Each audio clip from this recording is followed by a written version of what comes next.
Hello, Garland Nixon here, and there's big news. Just in time for the midterms, Joe Biden has declared the pandemic over. Oh, aren't we lucky? Let's talk.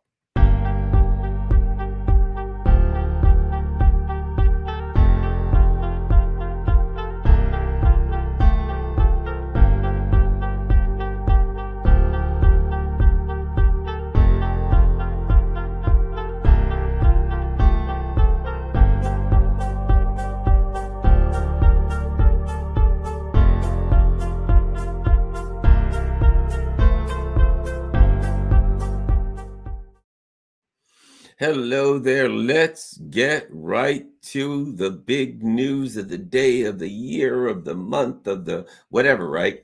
Okay, 60 minutes, a 60 minutes interview, and Joe Biden said, among other things, he said some things that were really odd, but here's what he said. Let me give you the words. The pandemic is over.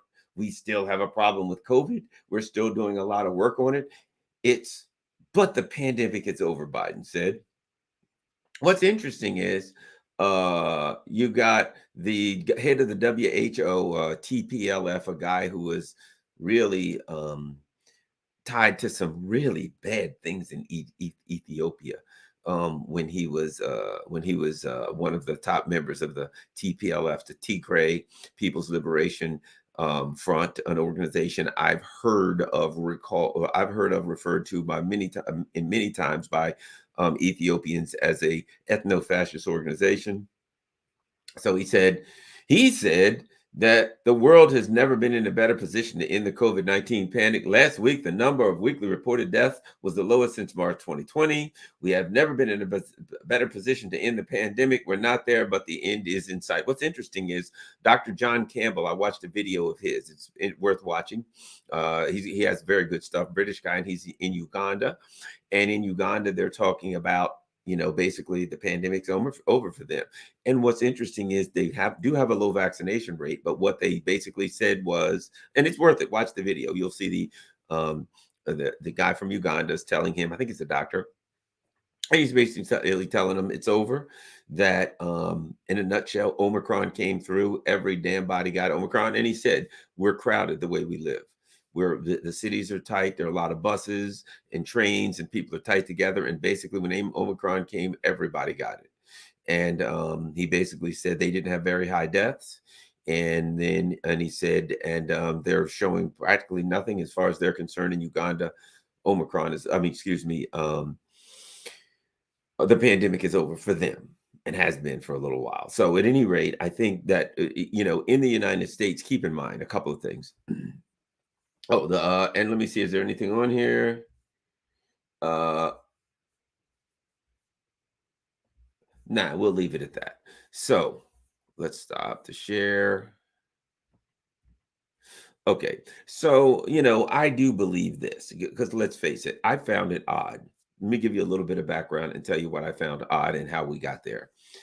Last November, and I can document this because all I'd have to do is go back and find my radio shows because I got some heat from that. I did radio shows both in Los Angeles, in Washington, D.C., and I said the same thing on Radio Sputnik.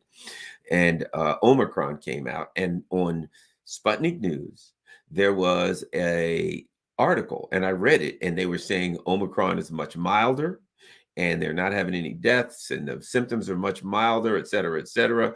And then a number of people, one of them was Vladimir Putin, believe it or not, said maybe this is a natural vaccine where everybody will get it, they won't die, and it will,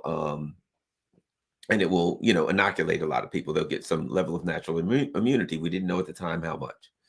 And people, oh, that's madness. And so then I did some research and I found what was called the Theobald Smith's law of diminishing virulence, basically, that when a pandemic, when a pathogen, let's forget that part. When a pathogen is, because we don't need it, When a pathogen is introduced into a host population, it starts to mutate. And every time it mutates and another mutation comes around that starts to take over, what will happen is the next dominant mutation, right? There'll be your original wild virus. In this instance, wild is real questionable, but we'll call it wild virus. And when it mutates, you get a sooner or later a variant comes out, a more dominant strain, a dominant variant, and it's dominant not because it's more virulent, not because it's more deadly, but it's dominant because it's more uh, uh, um, contagious. So every variant that comes out will be more contagious and less deadly. And that continues until it gets to a point where it's extremely contagious, but it's so light that you don't even really notice, or it just goes away, or nobody gets sick, or it's like a cold or whatever. So that's what happens. It goes on a downward scale. And I started reporting on that. I did shows. I took some heat on that. I did a show in LA on that. I did a show in, I did shows in places where, with the blue no matter who people who really didn't like that. The people are probably pissed at Biden right now because they're even pissed at him, their guy, because he said COVID's over. They're probably like, no, and how it goes in slow motion. Their hands are going up. They're in horror. God, no, the one thing, say anything. Just don't say that the pandemic's over, because to some extent, um, you have certain amount of people who almost have developed a lifestyle, a pandemic lifestyle. They've developed a pandemic mentality. Their life is everything is COVID. Their life is wrapped around COVID. The way whether or not they go places, whether or not they, what they do. Oh, I'm not going here because it's too crowded, or I'm not. And so they've gotten into a mindset that says everything I do is to avoid COVID, and they have a life of avoidance. And so, and certain rituals, right? And so if you've got a life of certain rituals, a person like me, let me tell you something about me. I got OCD and ADD and all that kind of crap, right? So I tend to do things, God knows I'm probably, autistic, everything else, because I tend to do the same thing over and over and over. So much so that, like, okay, there's a Dunkin' Donuts near me, and I go in and get that call every morning. And when I walk in, they don't have to talk to me. They just go get, and I've always been like that. I tend to do things, a routine, and over and over and over and over. And, could be issues there. But at any rate, and that's me. And then, like, if my routine's not right, it could freak me out a little bit, right? So I could be on this autistic spectrum there. But at any rate, I do believe that there were people that when it came to COVID, got there. Whereas their life and their lifestyle was kind of wrapped around the whole COVID thing and the avoidance of COVID. I don't know if it was even fear anymore. It was a matter of doing the same things over and over. And it became like part of a group, part of they're like kind of the cultish thing, where a bunch of people all feel like we're the ones that really understand, and we're the ones that are really going out of our way to keep everybody safe and to make this thing work, right? And so now you're part of the group that's saving society. You're part of the group that's doing the right thing. And there's these crazy Trumpers, everybody else. I don't care how far to the left you are. If you're like, well, I don't just want to run around 24 hours a day. I mean, literally, I saw people on a bike trail with masks. True story. And I'm not an anti-mask or pro-mask or anything. I'm a person who's practical. And I'm like, it's spring. Now, if you've got the mask on because you have problems with hay fever, not a problem. But you see girlfriend and boyfriend out on the bike trail and they got masks on. And I'm like, that's just not practical.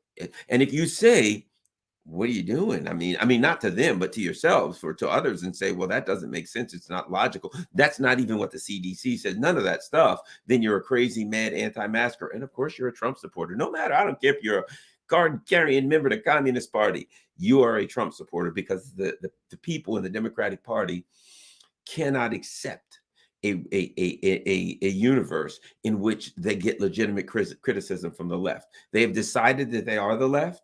And so since they are the left, there's nobody on the left to legitimately criticize them. So if you're if you're criticizing them, then you have to be on the right. Right. So you had these people, lots of people, who fell into this and I mean, think about this now. This isn't for a day or an hour or 6 months. This is 2 years going on 3 years now, 2.5 years going on 3 years, where people have been these avoidance things. And now somebody comes along and says it's over, and rituals that they do and their friends do. And Here's the thing about it.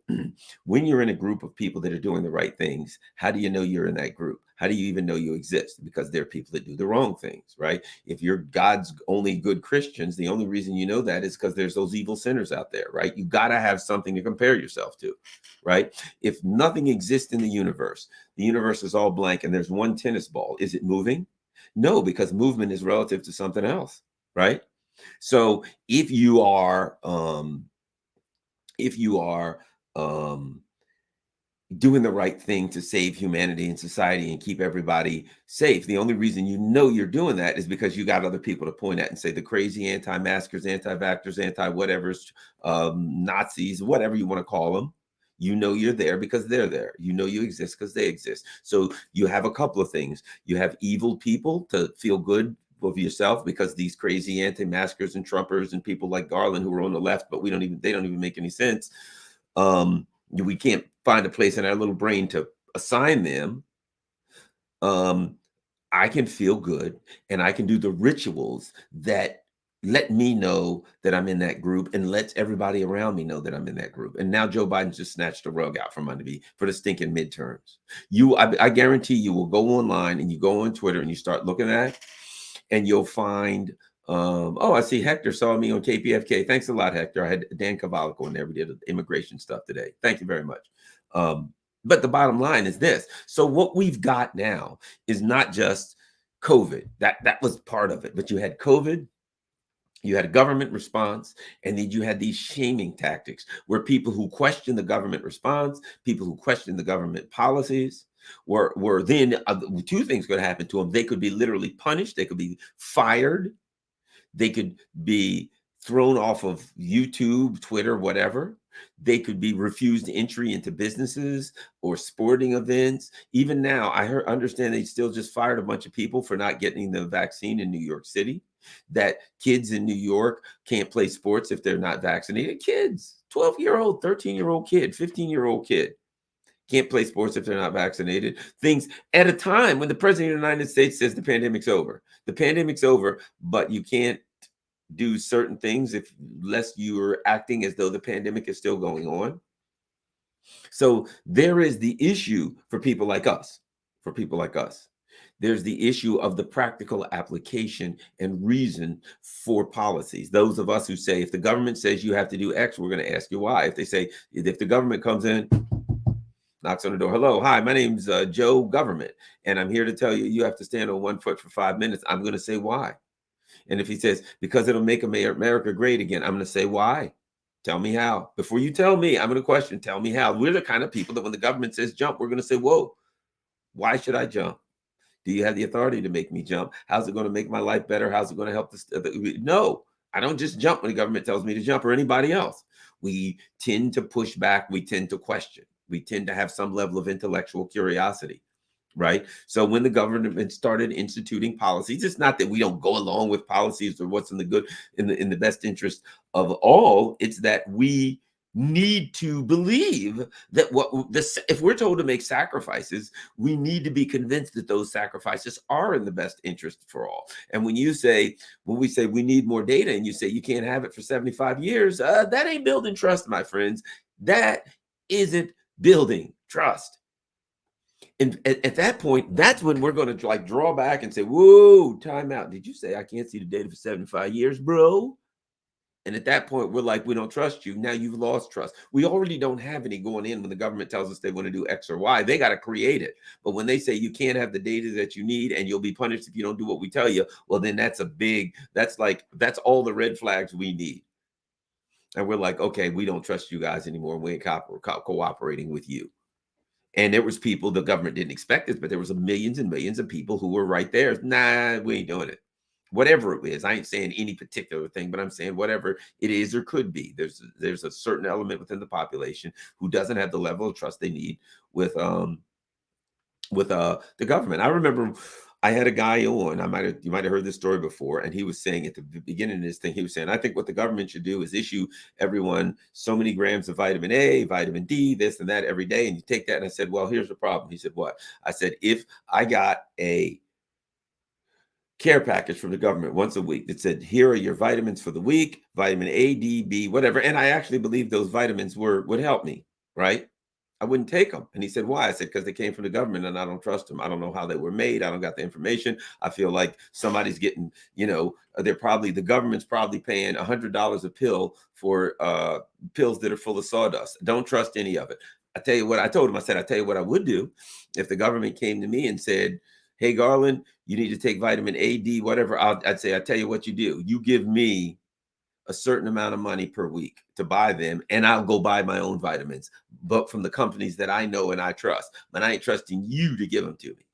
I'm not trusting putting these vitamins in my mouth because you sent them to me. I don't trust the government that they would do it properly, particularly now that we're in a neoliberal era and everything's about money. So I'm like, the government's doing everything they can to make money. I don't believe they're looking out in my best interest. Nah, I'm not going along with some of the things that I may be asked to do because I don't feel like that. I don't have that level of trust with the government. And I'm sure a lot of people are the same way.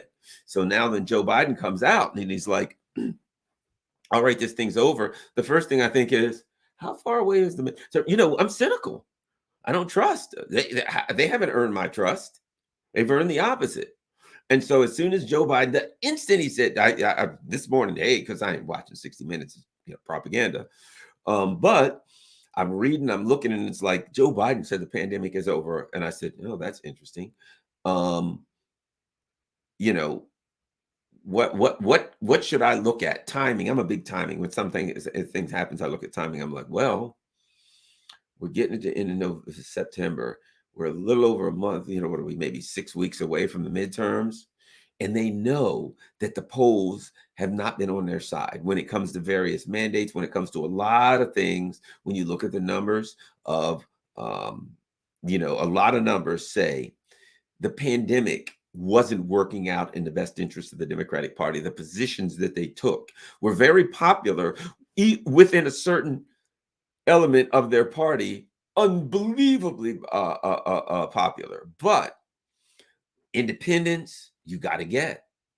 Right. And then if there are people who are furious at you, then those people will crawl through a mile of broken glass just to vote against you. And they know good and well there's some people out there like that. So I think Joe Biden is trying to close off. I mean, and that's why I'm saying that's how cynical I am. I don't think it's about some pandemic being over or not over. I think Joe Biden is looking at the midterms and he wants to say, the pandemic is over and I ended it. That's one thing he wants to do. So you see, I came in and there was a pandemic and I tried to tell you that I was going to end it. And what do you know?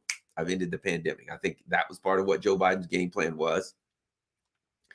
I also think that another part of it was that the Biden administration doesn't know what to do. They got too many things going on right now.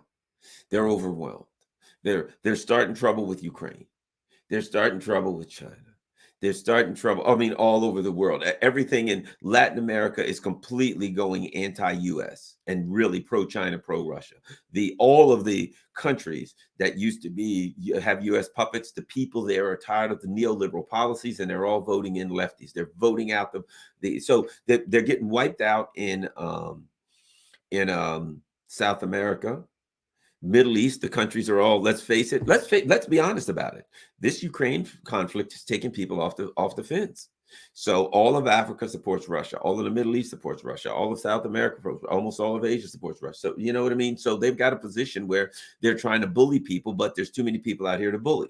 Their erstwhile ally and vassals in Europe are panicking because that place is about to turn into a crap hole continent. It's poverty. It's just, I can't even imagine how bad it's going to be. I don't even want to think about it because I have friends there and I don't want to see them living in some dystopian reality, which, they're literally setting Europe up to be the most uncomfortable place on earth to be, realistically. So Biden's got a lot of problems. And I think they figured we better unload COVID for now. And let's face it, here's the other part. They're spending all their money on weapons for Ukraine. So how is he going to claim that COVID is still here, but then when he's not going to spend a dime on it? So there's a lot of reasons to me that the Biden administration decided COVID's over. See ya. It's how long before the before the midterms? Oh, about 6 weeks. Okay, look, what do you think we ought to do? Well, the first thing we got to end COVID. We need to get that out of the way. Okay, and check, end COVID. Next.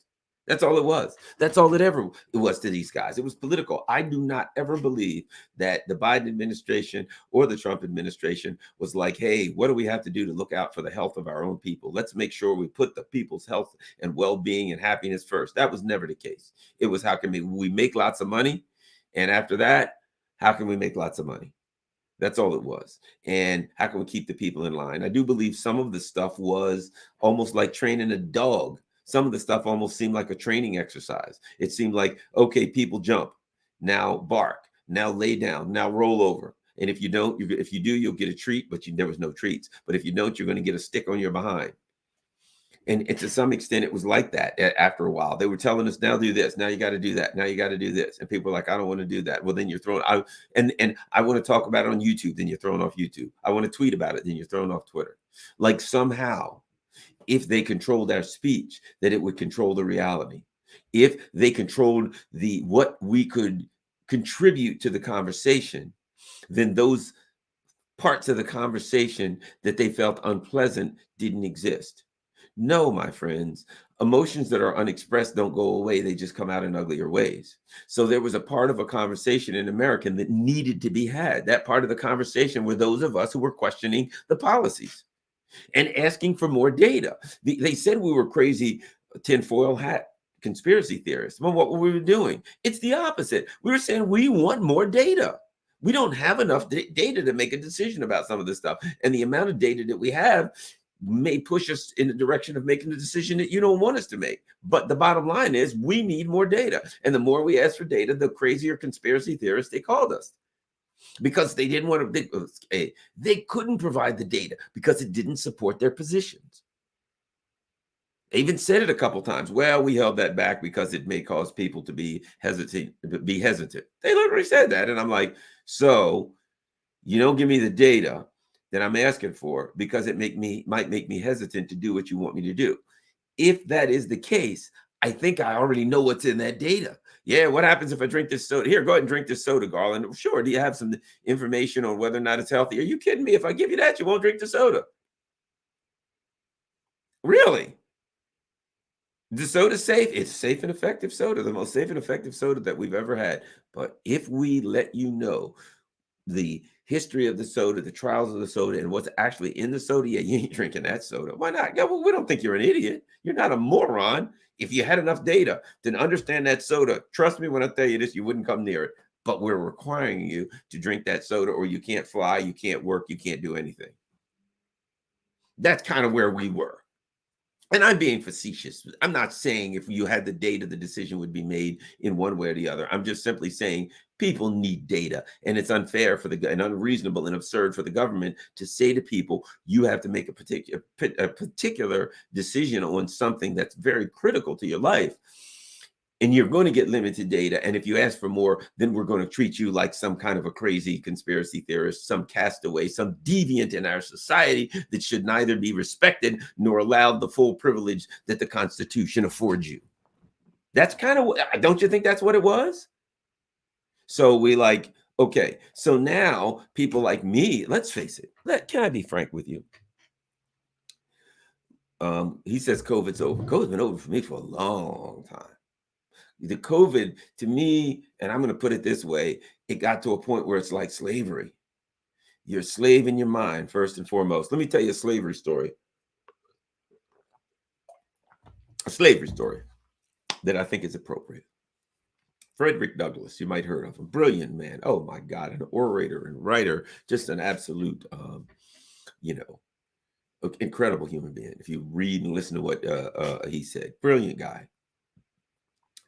He was inspired when he was 8 years old. He was a slave on the Eastern Shore. I've been to the area where he was a slave. I've traveled and went through all of those areas and old, what do you call those things? Not the farms, the plantations and all that stuff. So Frederick Douglass was near the barn, and there was a guy whose job was to groom horses, and he'd done all of his work. And it was 11 o'clock in the morning, and he was beat, and it was hot, and he did everything and worked real hard so he could take a break. And he sat down to take a break. And of course, one of the people in charge of slaves came by, and he wasn't having that. And he's like, get up and get back to work, you lazy whatever, right? And the guy told him, look, I've done all my work. I worked hard to get finished. I'm sweating. I'm beat. I just want to get a drink of water and sit down here. The guy says, get up to work or I'm going to whip you. He says, I ain't going to do it. So the guy grabs the whip. So they were by the Choptank River. This guy runs out in the river because he was very tall.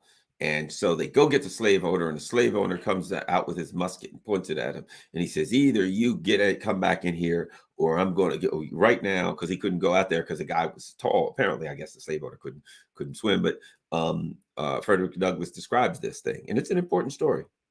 So the slave's out there, and the slave owner's pointing the gun at him, and he says, you better come in. And the guy says, I'm not doing it. I'm not coming in. I'm not going to do what you're telling me to do. Now, here's my point. At that point, he was no longer a slave. At that point, he was not a slave. He had made up his mind. It's like Gandhi said, it's like you hear so many people, we actually have a decision, and he had made up his mind. You can shoot me, you can do whatever you want, but you can't make me do what you want. It's my decision. Bottom line is, an 8-year-old Frederick Douglass is watching this. The master says, come back in. The guy says no. The master shoots him and kills him. He's dead. But the lesson that Frederick Douglass learned was important, and that is, ultimately, I have domain over my body. Ultimately, nobody can force me to do anything. I can say to you, you can kill me, but you can't make me do it. Right? And many people in life and in history have died. Many people in history have said to governments, to whoever, you can kill me, but you can't make me do it. Do so and so. No, I'll kill you if you don't. You can kill me, but you can't make me do it. And that's true. I'll beat you. I'll torture you. You can torture me. And I got a decision to make, but you can't make me do it. You can do all these things to me, but you can't make me do it, because that's ultimately my decision. And there were people like that. I'm kind of one of them, who during this whole thing went along with the things that we felt were reasonable. At least I'll put it like this. As far as I'm concerned, if they say when you go in this building, you got to wear a mask, whatever, right? I can go along with things that may be uncomfortable or a little bit of a bother. If it ain't too much, sure, I can go along with that. But I do draw the line somewhere. I do have some lines as to how far I'll go. And when I wear a mask here, wear a mask there, whatever the hell, Now, I went along when they said wear a mask inside a building. That's what I did. When I came out, I took it off because I wasn't out. You saw people, DC, they're walking up down the street, mask and all that. And I'm like, well, you're not required to. This is my thought process. You're not required to do that. Why would you do this? You're not required. And it doesn't, you're outside wandering around. It doesn't do anything. But I later came to believe that was part of a ritual. It's some guy, it's 95 degrees, you're walking down K Street, and then like the first year, there was nobody out there. My office is right on K Street. I came back May, which was like about a year and a month or two. There was K Street. You could eat a sandwich. You could sit in the middle of the street and eat a sandwich. There was nobody there. You know what I mean? That's all the money folks are on K Street. There was few people coming back, right? All these neoliberal PR and law firms and all that stuff that are making illegal money from all over the world. They were still working from home. They were too rich to come in, right? A lot of people, and a few here and there, a few K Street people here and there came in. But the bottom line is, lost track for a second. But it always comes back to me if you've been watching I got ADD. Things will disappear and come back. But the bottom line is, I guess what I'm saying is I went along with what I needed to go along with, but I have limits. And, I know what I was saying. When I came back, there'd be nobody out there. Nobody in a block this way and nobody for a block this way. And you see people walking around with masks. I've seen people riding around. I remember I saw a lady riding one day in a convertible by herself with a mask on. And I'm like, hey, it's your life. I don't care. You can wear a clown suit if you want to. It's no business of mine. But to me, again, it's like it got to be a ritual to show you were part of a certain group or you weren't part of a certain group. In the same way, I did not wear a mask to show my defiance to the government or something. If they said every day I ride a train into DC, the MARC train, and they were like, you got to wear a mask. What do I care? I'm not going to not wear a mask just to show that I'm part of the not mask group. And then I'm not going to walk around in the middle of the street with nobody within 2 blocks of me with a mask on to show that I'm part of the mask group. I'm not part of a group. If they say wear it when you go in this building, I'm wearing it. When I come out, I'm taking it off because it ain't required anymore. And I'm standing outside in the sun, and the odds of somebody breathing COVID on me from the 3 blocks away is not very high. It's not something I'm scared of. And so after the first couple of weeks, I got myself together.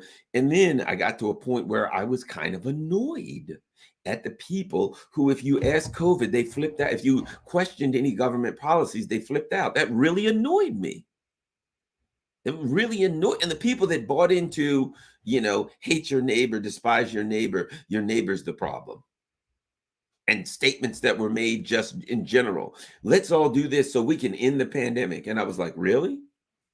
If we all in America do this, the pandemic will end. And then the scientists will come out and say, well, you can't end the pandemic this way.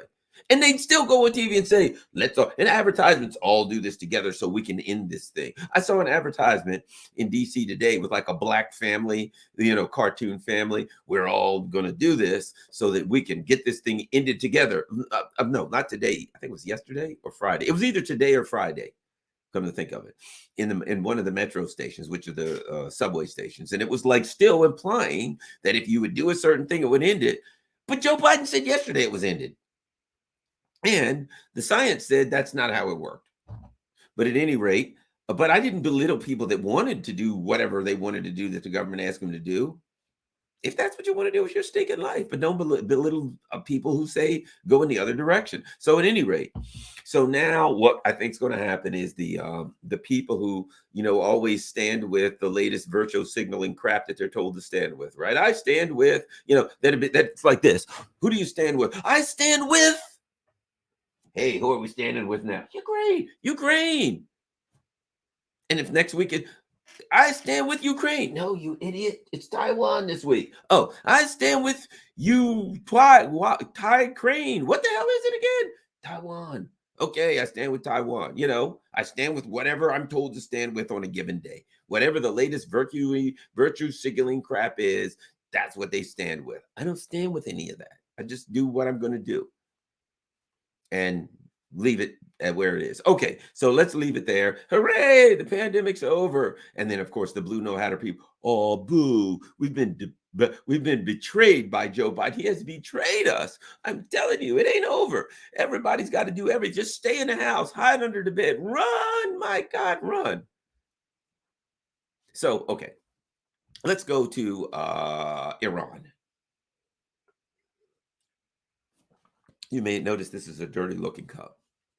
Let me tell you what's in it. And again, I'm a kind of a health freak. I buy these ginseng roots before I go to Iran. I buy these ginseng roots, whole old, big, gigantic ginseng roots. I put them in a big pot of water. I get that just before it boils. I take it off. I put a top on it. I let it steep for God knows how long till it cools off. I then pour it in a big pitcher and I put it in the refrigerator and I leave that ginseng root in there. And then I drink. That's my ginseng juice. It's really good for you. Now, I also get acai berry stuff, whatever it is, from Costco. And I take my ginseng juice and I pour this acai berry stuff in, and it tastes good, and acai is supposed to be good for you. So that's the kind of crap I do. I don't know if it does any good. It might be killing me for all I know, but you got to do something. So why the hell not ginseng and acai or whatever? And I mean, that's not what I do all the time, but that's what I'm doing now. And I go through different kind of juices and herbs and all that stuff. I do like ginseng. It's good for you. Okay. So let me continue. Let's go to an aside. Let's go to Iran. And the reason I said that is because you'll notice this is a pretty scummy looking cup, but it's just from being juiced so much. It's not really dirty. It's just these things that go on this actually go. What's this go on? Does this go on my bullet? Yeah, this goes on on one of those NutriBullet things. And after you do it a million times, it starts to look yellow and worn. But I mean, there's nothing wrong with it. Okay. So let's go to Iran. Let's go to Iran and let's go to the Washington Post. Oh, you can trust them. They're not connected to the CIA. Good, lucky for us, huh? All right, let's go. Iran says no nuclear deal without U.S. guarantees it won't walk out again. Imagine that. They set up a deal with the U.S. Everything was working fine. The U.S. walked out. And Iran says, no, this is bullshit. I'm not doing this again. And the U.S. says they're being unreasonable. Okay, so this is the Washington Post. You got to love this. Let's see who wrote this. If I know it, Karen DeYoung. Don't know her. Don't want to. Iranian President Ibrahim Raisi, in his first U.S. media interview, said that the Biden administration's promise to adhere to a new nuclear agreement was meaningless. Yeah? No, Joe Biden lied. Without guarantees that the U.S. would not again unilaterally withdraw from the deal in the future. That's just plain old contracts, contract law, whatever. You want to cover everything in a contract. They're writing a deal, they're writing a contract. You're right. In return, in consideration for you doing this, I'll get rid of the sanctions. In consideration for you getting rid of the sanctions, I'll get, instead of money, they're doing acts, right? In consideration for you doing this, I'll do that, right? He says, if it's a good deal and a fair deal, we'd be serious about reaching an agreement. It needs to be lasting, right? And he said, we cannot trust the Americans because of the behavior that we've already seen for them. That's why if there's no guarantee, there's no trust. See, that's what I always talk about. That's something I always talk about. We're always told to start from now and move forward, pretend that there is no past. You know, how are we going to figure things out? Oh, we're going to use facts or whatever. Well, A, we don't use facts, but B, facts alone aren't good enough. You need history. And they're introducing history into their critical thinking, right? They're doing critical thinking in their decision-making process, in their bargaining process. I am dealing with someone who I made a deal with and they broke the deal. I'll go back into a deal with you, but this time you have to do something to guarantee it. You broke the last one. You can't just say, let's go back into a deal, but you broke the last one. Yeah, fair enough. All right, shut up. Let's go back into a deal. No. That is not logical. That is not reasonable. That is not practical. Iran is doing the right thing. They are making a contract and they're saying, you broke the last contract. I need something. Let's do this. Take $7 billion and hand it to so-and-so, an intermediary. And we will both agree that if you back out again, I get my $7 billion. I get $7 billion. You will have to pay me. There has to be something. That's why, of course, they can't get a deal. But, you know, the U.S. cannot get a deal with Iran. It's not possible. All right. Tehran's demand, I may be wrong, but I don't think it's possible. Tehran's demand for guarantees that the U.S. would stay in the new agreement has become a principal sticking point in the failure of Iran and world powers. Listen to this. The failure of Iran and world powers to negotiate a deal. Wait a minute. The U.S. dropped out of the deal. So now Iran and world powers can't know. No. The party who dropped out of the deal needs to get the hell back in it and pay for what, okay, you suffered as a matter of fact, as a matter of me dropping out, then I need to pay you some restitution, reparations, whatever you want to call them. Negotiations that began nearly a year and a half ago have now sputtered to a virtual stop. Bottom line is this. People said from the very beginning, Joe Biden, as soon as you get in, sign the paper, we're back in. You needed to do nothing else.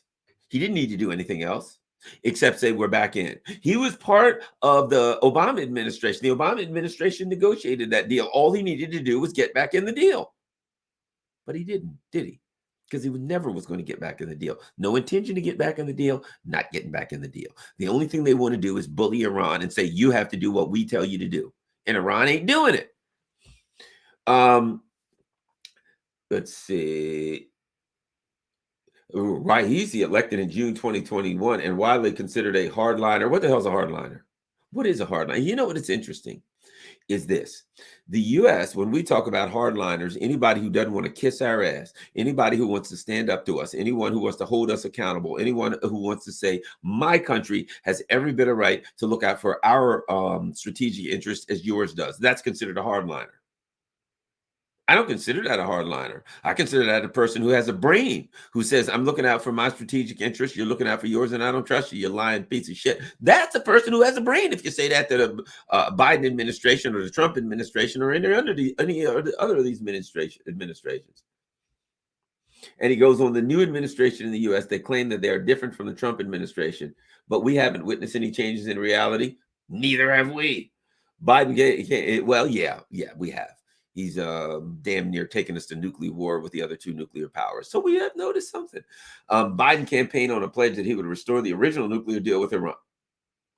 Let's not talk about any of Biden's pledges. He has kept none of them. We cannot expect him to start now. He's Joe Biden. After withdrawing for what he called a bad deal, Trump, okay, so All right. Listen to this. And he says,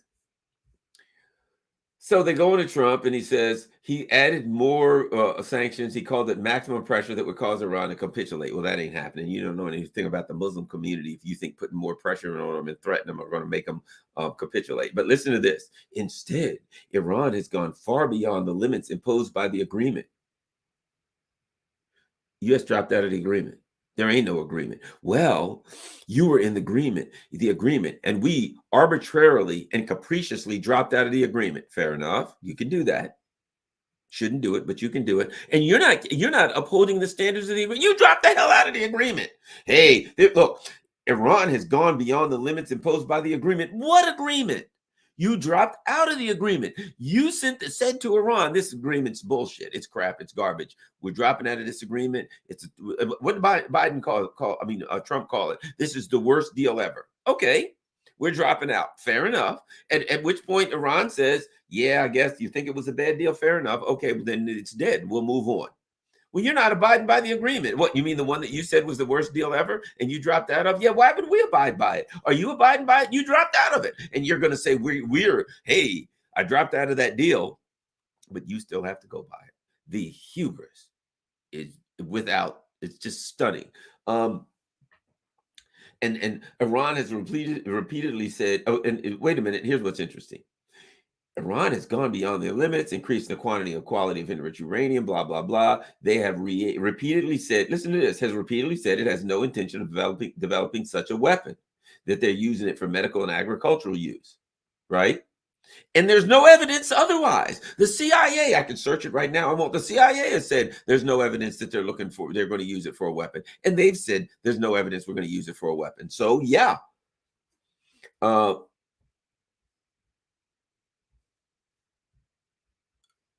Iran has worked to circumvent U.S. sanctions by exporting much of its oil to China and selling weapons to Russia, including the United States have said are weaponized drones being used in Iran. They got a right to. So what the hell? First of all, the United States is giving weapons to Ukraine. So if Iran wants to sell weapons to the other side, they can, including what the United States said have been weaponized drones being used in Ukraine. Weaponized drones? No, that's what they are. The Shahad, whatever it is, it's a suicide drone. It has explosives in it. You fly it around. You find a target, and you go down and you blow up the target. So have they been weaponized? Well, can you weaponize weapons? They haven't been weaponized because they're weapons. So that would be redundant. What are you going to do with those weapons? I think we'll weaponize them. What? No, you can't weaponize them. They're already weapons. Get out of here with that. That's the Washington Post, the CIA trade rag. Raisi said that Iran was not going to forget the January 2020 assassination of Major Soleimani, calling it a heinous crime, that we want justice to be served, and it was a heinous crime. Last month, the Biden administration indicted an Iranian national with alleged ties, not ties to the Revolutionary Guard. I got alleged ties. You could say, hey, Garland, I think Garland is a member of the Iran Revolutionary Guard. I'd be like, well, I don't really even know what it is that well, but it has been alleged that you're even certainly you barely know what it is. You don't know anybody. You wouldn't know how to get in contact with them. You'd have to search online to try to figure it out. But the allegation has been made that you've got ties to them. So you got alleged ties to the IRGC or whatever it is. That's all you need to do. The government accused the Iranian, charged in absentia, oh, they kill me with this, with funding a plot to assassinate John Bolton. Now, think about this. Did you follow Russiagate? Did you see what happened when they charged people in absentia? They charged a company in Russia with disseminating stuff online and all this kind of crap, right? And they said, see, we're charging this Russian company. And the Russian company said, fair enough, we'll go to court. The Russian company came here and hired a lawyer and went to court, and it all got thrown out. The Mueller people, they had to drop the whole case. It was bullshit. That was all Russia, all of Russiagate. So they charged somebody figuring that they'll never come to court and they won't have to prove their case, and they can pretend as though it's real. And that's what you got here. They've charged some person who's not here with plotting to kill John Bolton. First of all, John Bolton's an evil demon, and I don't think he can ever die. That's the type of, and he goes on to say, ask whether his government had ordered Bolton's assassination in retaliation for the Soleimani killing. Risey said, that's the type of actions that the Americans and Zionist regimes are doing in the world. We're not going out to carry out the same actions. Good point. He says, hey, man, look, don't be putting that on me. That's what you guys are doing. You're always murdering and slaughtering and killing people. Oftentimes it had nothing to do with an original crime. That's your, don't put that on us. Don't project onto us. Don't use those three words in psychology: deny, project, attack. No, it's not me, it's you, and I hate you for it. Deny, project, attack. That's what's it. So the bottom line is, okay, so we're going to do this. Wow, 45 minutes. That was quick. Well, I'm going to thank everybody since we're going out. Don't forget, those of you who can, please join my Rockfin channel. You can do it from, everybody can join my Rockfin channel. You can join my Rockfin channel. It's absolutely free, no charge, nothing. Or you can become a subscriber if you would like. I'd love that. That's $9.99 a month. That allows you to see my premium stuff. And really the only premium show I do once a week, 9 o'clock Wednesday morning with Scott Ritter. We do a weekly update. That's my premium show. And that would allow you to see that. But if you don't, you can see everything else I do. That's really the only premium thing I'm doing right now. We do once a week on Rockfin, one premium show a week.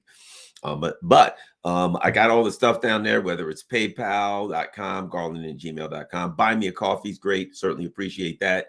buymeacoffee.com/GarlandNH. Of course, # DC Radio Man on Cash App.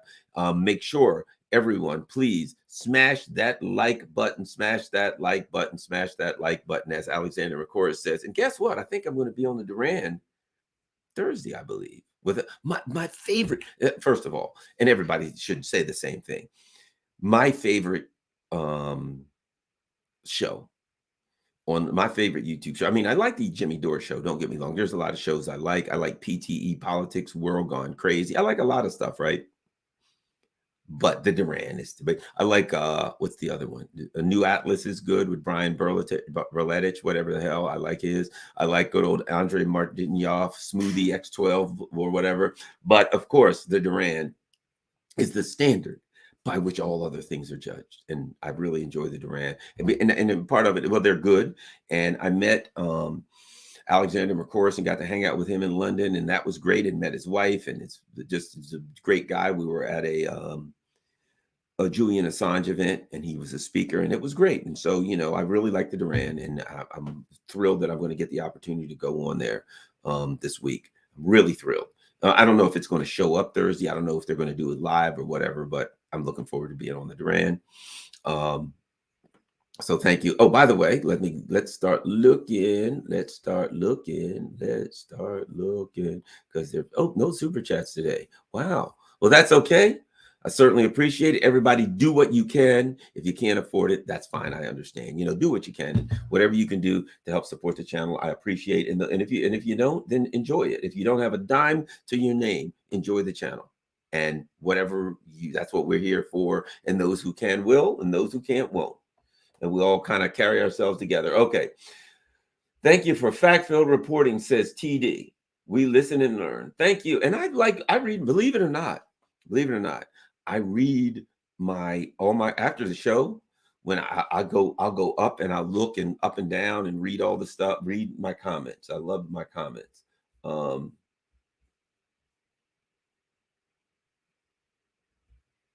Okay, TD says thank you. Wow. Okay. Wow. Thanks a lot, TD, with the big hit. I certainly appreciate that. Wow, TD, really, really appreciate that. Oh yeah, T-Lav, love him.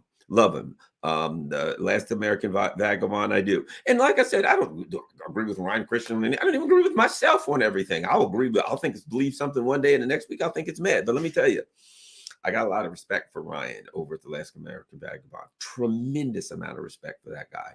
And the reason is, when COVID started, he very early started questioning the narrative. And that's healthy. It's who Ryan is. I don't know if you watch the Last American Vagabond with Ryan Christian. It is Ryan's nature to question everything. And he does it, and he does it well. And he seems like he's a funny guy. He's got a pretty, got a great a sense of humor, dry sense of humor, but it's really good. But They went after him. He's just a regular guy. I remember watching Last American Vagabond. He was like sitting there in front of a bookcase. That was it. Just he's sitting there in front of a bookcase running his yap. And I just thought, this is pretty cool. He had a good intro. And then COVID started and he started questioning, and I'm watching it saying, yeah, that's reasonable to ask. That's reasonable to ask. And then boom, they did all of this stuff to get rid of him. But he didn't stop. No matter what, he didn't give ground. He didn't give an inch. He asked the questions that he wanted to ask. He looked up the information. He researched. He put out stuff. And in the long run, a lot of things Ryan Christian was proven to be right on. So I like Ryan Christian, and I really like that he goes out there and he questions things. And like I said, he ain't going to be right about everything. He ain't going to be wrong about everything. It is the exercise of questioning, the intellectual exercise of questioning things, particularly when it comes, I'm not saying in this government or that government, when it comes to the U.S. government, because I live in the U.S., I ain't talking about other governments. When it comes to the history of the U.S. government, when it comes to the corporations and the history of the incestuous relationship between the U.S. governments and the corporations, the most responsible thing you can do is question when they tell us to do things. And Ryan was right there. Slow news day. That's Steve and Pasta, isn't it? Steve and Pasta, I think. And Steve's a good friend. Steve Portman is a good friend of mine. I think the world of him. Those guys are great. I have them on some of my shows and stuff like that. So I enjoy. Let's see. All right. We didn't get.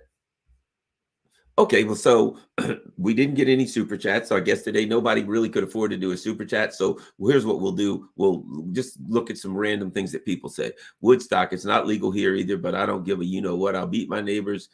Something if he calls the cops on me. I don't know what that is. Maybe weed. I don't know.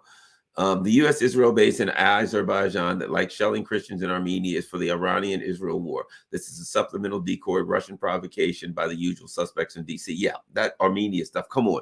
You think it's an accident that all this happens in Armenia, and then all of a sudden Nancy Pelosi shows up in Armenia?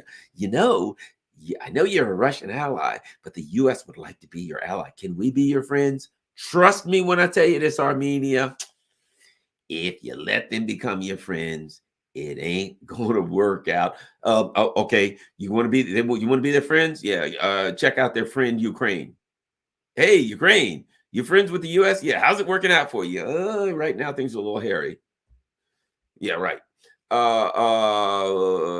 The weed's not legal in my country. I can't smoke that here. Damn nosy neighbors would smell it and grass me up. Yeah, it's certainly legal here. It is one in Maryland. There's in reality in Maryland there's dispensaries, medical, but it's to a point where anybody can get it. In DC, now in DC, for your medical card, you don't even have to go to a doctor anymore. You go online, you fill out something, and you say, I've got whatever it is, back pain, whatever.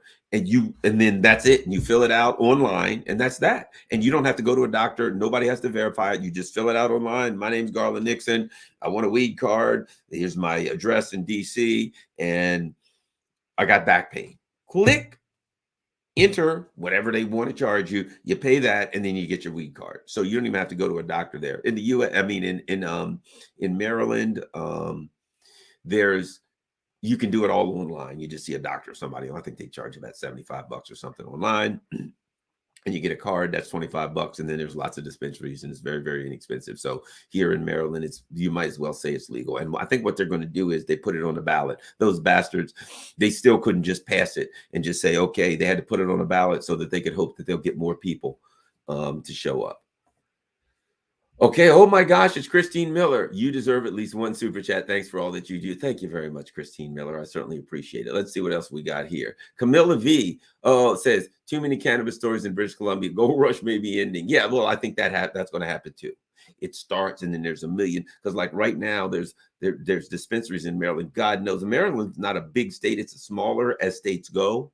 It's not a lot of, but still I think we got 6 million people or something. It's a lot of people here, but it's not a big state. But God knows we must have 150 dispensaries. I mean, Baltimore, they're every all around the areas, they're everywhere. Montgomery County, they're everywhere. So, all right.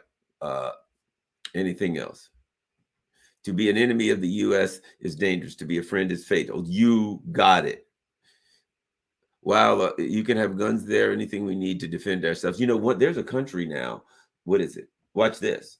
Watch this. Let me show you this. This is what they're doing because none of these people are fascists. So this is what they're doing. Look at this. Let me show you something. EU country wants to seize Russians' guns. Estonian Prime Minister Kala says firearm confiscation will be rubber stamped. Just think, if you're in if you're in, that's the first country. I don't think it's going to be this. So if you're in Estonia, you're a Estonian. Hey, that's a nice gun you got there. Great. What about you? I'm a ethnic Russian. Give me that gun or I'll kill you. That's what we're looking at. See, you know what? All along, these so-called liberals have been arguing that they're not racist, they're not sexist, they're not anything. We are, everybody else is. I'm not a liberal. I am a progressive. I'm a left. I'm to the left. And they've even stolen that. They're like, we're progressives. No, you're just ultra liberal fascist bastards. But at any rate, I don't need, how about this? I do not need a label. I'm to the left of the Democratic Party. I don't care what you call me. Call me whatever makes you feel good. Bottom line is those people are out of their minds. But what's interesting is the party that said Trump's a racist and Bernie Sanders is a sexist and Bernie Sanders is a racist and a sexist. In other words, everybody who doesn't go along, who wasn't supporting Hillary or Biden or whatever is a racist and a sexist. It is a tool. That is a tool. Wokeness is a tool that they use to smite their enemies, right? The whole woke agenda is in a big ways tools that are used to take your enemies out. And these people, I think to some extent, were exposed by this Ukraine thing. A lot of people, you're watching these liberal channels and they're like, yes, we've got to get Ukrainian refugees and bring them in. They've got blonde hair and blue eyes and they're Christian like us. They exposed that they pretend like they don't see race or anything like that. And they do. And they're, some of the worst offenders, if you ask me. If you look at what happened during Ukraine war and look what they're doing now. These same people, we should not ever act in anybody on race, creed, color, blah, blah, blah, blah, blah, blah, blah. What about Russians? Take their ships, take their property, take everything. Don't allow them to sing or dance or sports, nothing. Why? Because they're Russians. What about the Boston Marathon? No Russians need apply. I guess you can come and lie and give them another name and say, I'm Irish. And even that might be questionable. But I'm Irish. Okay, you can come. But what about you? I'm Russian. We don't take your kind around here, boy. Somebody get a rope. Let's hang this here Russian. That's the way their mentality is. They've been exposed. All it is, hard times don't change people. Difficult times don't change people. It exposes them. And now you see these countries, well, if there's Russians, we got to take their guns. Nah, they're going to take their property, take their homes, take everything. Let me tell you something, though, Estonia and the rest of the EU countries, at some point, the time will come when you're going to be, and I think it could be around January, where you're going to be like, holy shit, we're cold. We're hungry. We're freezing. This place is falling apart. Perhaps we need to call the Russians. Hey, Russians, yeah. All that business about you guys being a bunch of fascists and stuff like that. Maybe we were a little over the top, but we don't have any gas and oil, and our people are literally freezing to death. And I think most of them are blue. Can you help us out? And the Russians are going to be like, we would, but we're busy right now roasting marshmallows, toasty, warm, hot red marshmallows around the red hot fire, and going to the refrigerator trying to, we need a plunger to shove stuff in our refrigerator. It's so packed with food, so we can't get our refrigerators closed, and we're upset about that. So we're going to be here. We're toasty warm. Our bellies are full, and life is good for us. But we really don't have time right now, nor the motivation to turn your gas and oil and energy back on. Call us next year, and we'll maybe we can work something out over the summer. They're going to be in a hell of a mess, a mell of a hess. And at some point, I think they're going to have to call Russia and say, can we work something out? And I think all of this, we hate Russians bullshit. What would you do? What would you do? Hey, whatever you are, you're Greek American, you're black, you're whatever, you're a woman, you're short, you're whatever. Somebody says, we don't like your kind. We hate you, scum. People like you've got red hair. People like red hair ain't welcome in our neighborhood. And then at some point, they were in desperation. They said, my God, we're in a world of trouble. Can you bail us out? What would you say? Yeah, no. Nah. Yeah, you'll be fine. You're all right. Wouldn't want these red-haired people over here screwing things up. Wouldn't want this red-haired energy to come pumping into your, no thanks. And I think that's what Russia's may very well do. They could be in a world of shit. And, be careful when you do things, because if it bounces back on you, be careful if you piss somebody off or you screw somebody over, because if you ever need them, paybacks are hell. And it's predictable that they're going to need Russia. They have no other options. And to add this, not only do they not have options as far as energy, long term, they don't have another economic model that will allow them to be competitive industrially competitive internationally. So in running Russian energy, because they're like, can we replace Russian energy? Well, you can't. But even if you could, the price would be so much higher that it would be prohibitive. You wouldn't be able to industrially compete with China, and first of all, India and China are getting a discount from Russia. So you're going to pay a fortune and not even have it, and they're going to get a discount. Their industries are going to put you out of business.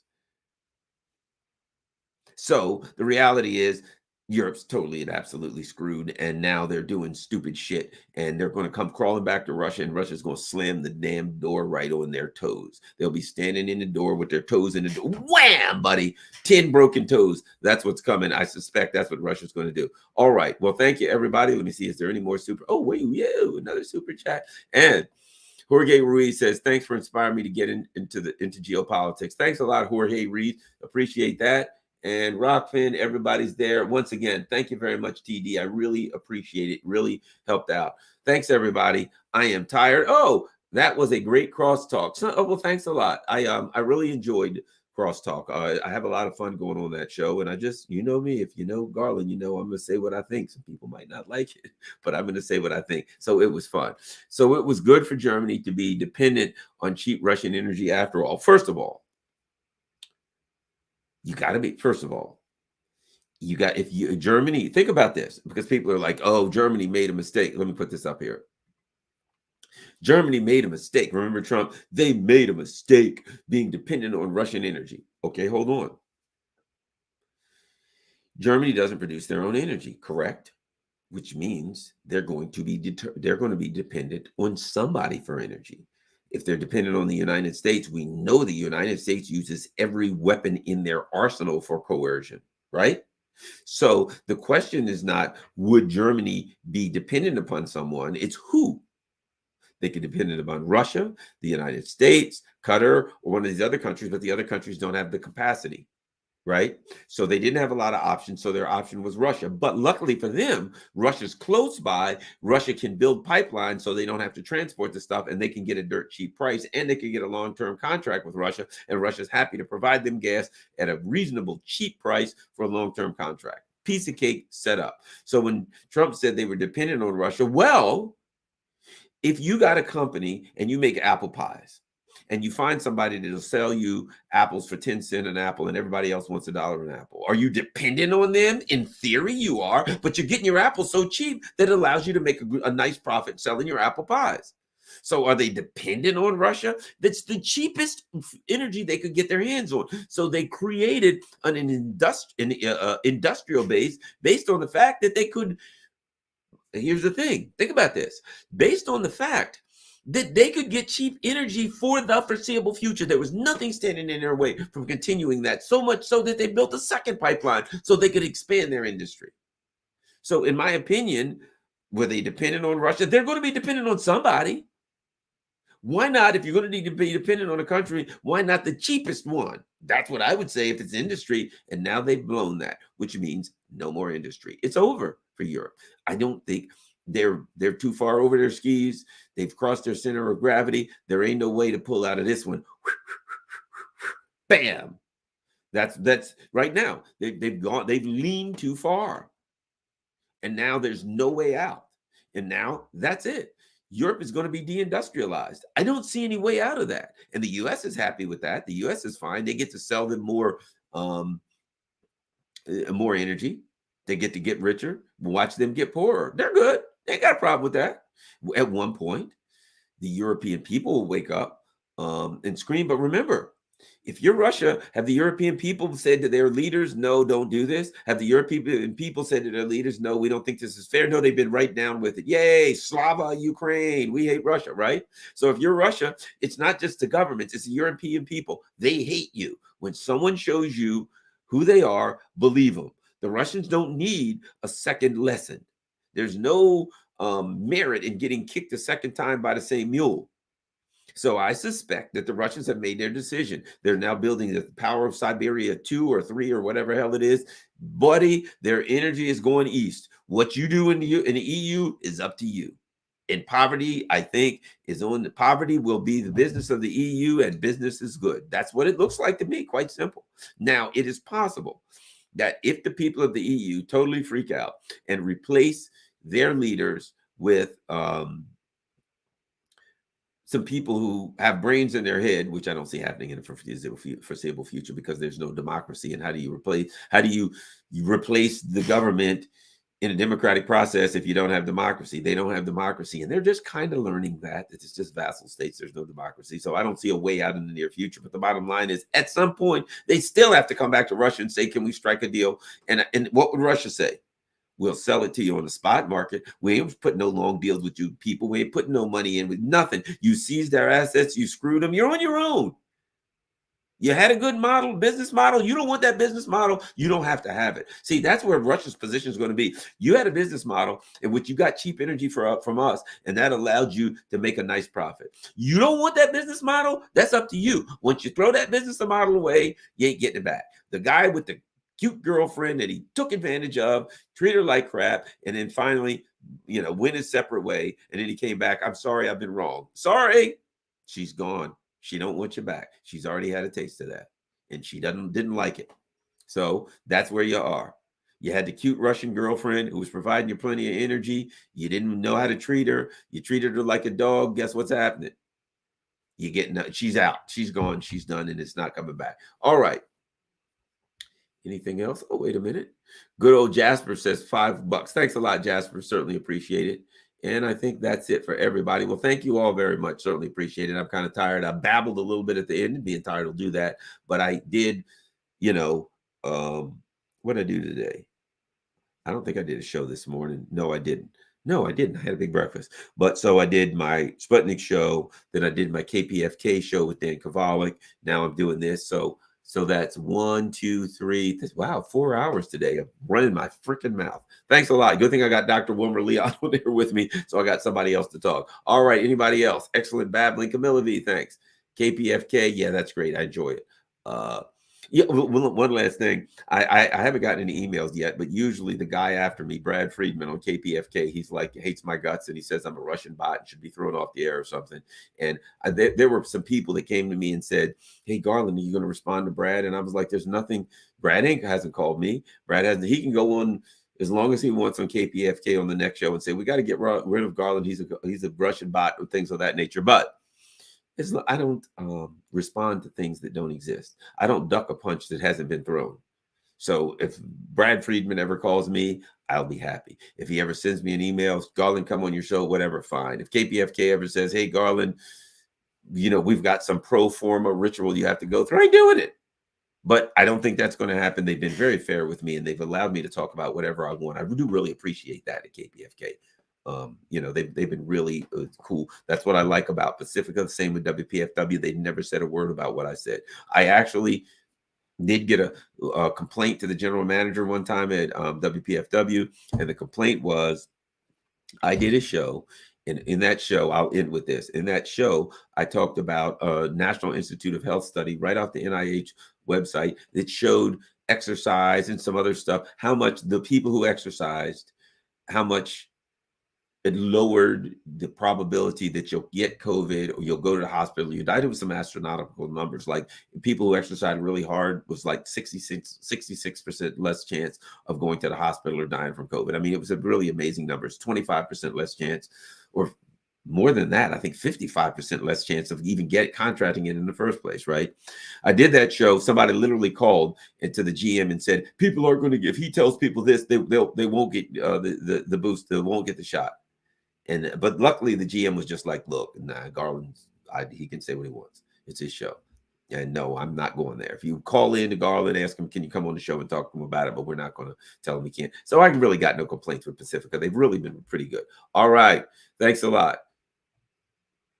Hot Russian bots. That's me, old Russian bot. Oh, one last thing before I go. There's one thing that's weird. And you might have noticed. On my Twitter account, there was 100 million of these NAFO idiots, right? Which are like, what is it? It's the CIA crap, right? CIA thing, NAFO. And so all of these pro-Ukrainian bots by the hundreds, I blocked them by the hundreds, but they're coming, oh, I'm NAFO, and just making insults, memes, whatever, just hateful stuff, right? These people are terrible. They're all over the Twitter and they're just everywhere by the millions. It was unbelievable. Twitter was unusable for a lot of people because that's all that was there was these NAFO, right? Supposedly standing for Ukraine. It was a CIA operation. Look it up.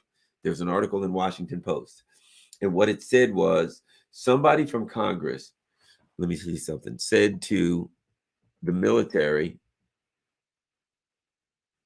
you've gone too far. Let me see if I can find it before I go.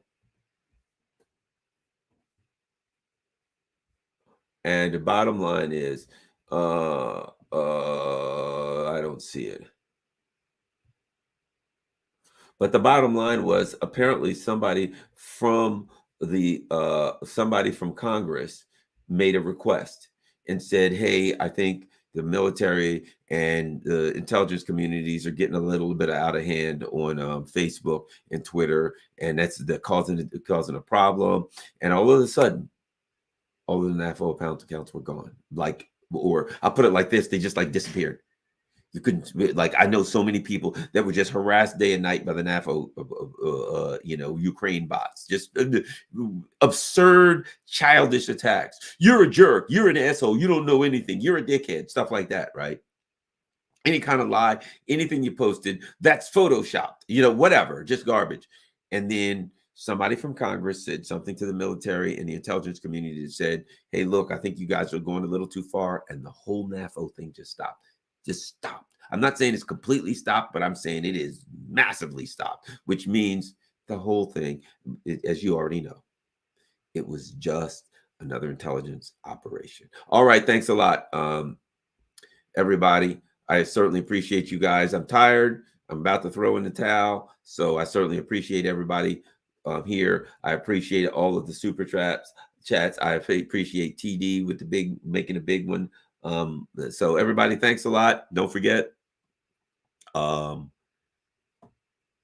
the like button, share this to all your social media platforms, and hopefully, if all goes well, I will be on the Duran on Thursday. I don't know if they'll actually run that on Thursdays live, but I'm looking forward to that. I hope you never know, anything could happen. That's the plan right now. So I will keep you updated. Thanks. I'm out.